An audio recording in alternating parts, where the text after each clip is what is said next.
ನಿನಗೆ ನನ್ನ ನೆನಪಿಲ್ಲವೇ? ನಾನು ನಿನ್ನ ಲಾವಣ್ಯ ಮರೆತು ಹೋಯ್ತೆ ನಿನಗೆ.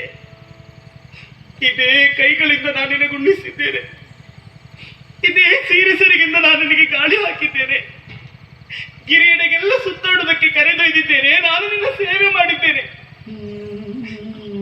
ಅದೆಲ್ಲ ಮರೆತರೆ ಮರೆ, ಬೇಸರ ಇಲ್ಲ ವಂಶಿ. ನಾನೀಗ 3 ತಿಂಗಳ ಗರ್ಭಿಣಿ.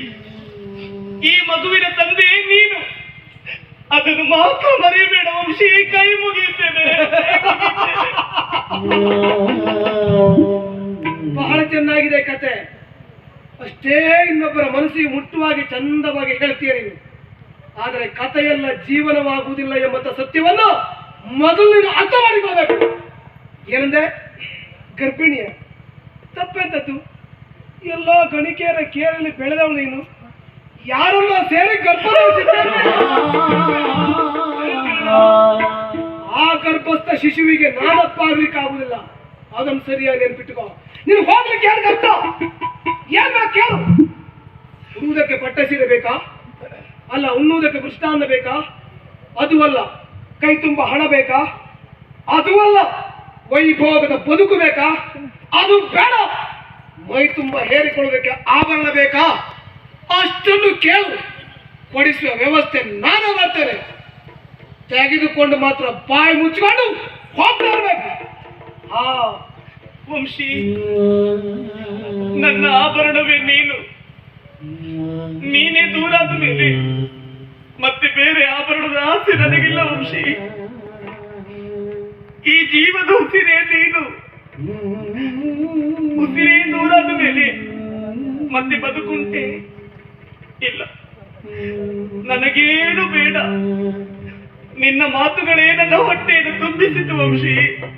ಸಂತೋಷ ಆಯ್ತು ನನಗೆ, ಸಂತೋಷ ಆಯ್ತು. ಬರ್ತೇನೆ, ಬರ್ತೇನೆ.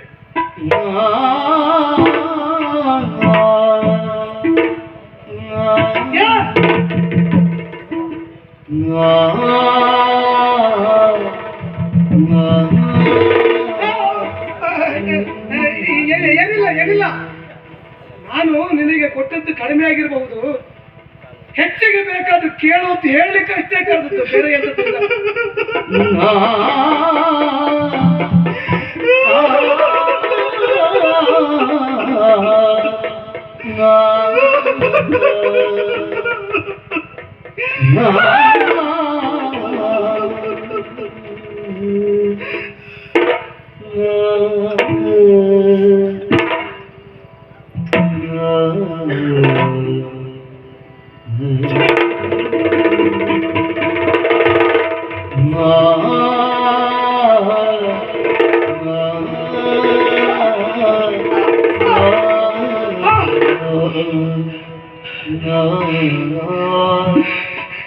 ಏನಾಗ್ತಾ ಇದೆ ನನ್ನ ಜೀವನದಲ್ಲಿ? ಏನು ನಡೀತಾ ಇದೆ ನನ್ನ ಬದುಕಿನಲ್ಲಿ? ನನಗೊಂದು ಅರ್ಥವಾಗುತ್ತಾ ಇಲ್ಲ.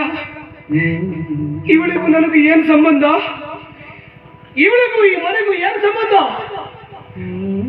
ಅವಳು ಆಡಿದ್ದ ಮಾತನ್ನಷ್ಟನ್ನು ನಾನು ಕೇಳಿಸಿಕೊಂಡಿದ್ದೇನೆ. ನನಗೆ ಊಟ ಮಾಡಿಸಿದ್ರಂತೆ, ಜೋಗುಳ ಹಾಡಿದಂತೆ, ನಿದ್ರೆ ಮಾಡಿಸಿದ್ಲಂತೆ, ಗಿರಿಧಾಮಕ್ಕೆ ಕರೆದೊಯ್ದಿತ್ತಂತೆ. ಅವಳೀಗ ನನ್ನಿಂದ 3 ತಿಂಗಳು ಗರ್ಭಿಣಿಯಂತೆ. ಹೇಗ್ ಸಾಧ್ಯ? ಹೇಗ್ ಸಾಧ್ಯ?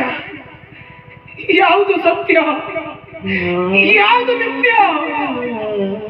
ಯಾಕೆ ವಂಶೀಯ ಬದುಕಲ್ಲಿ ಈ ರೀತಿಯಾದಂತಹ ಪರೀಕ್ಷೆ?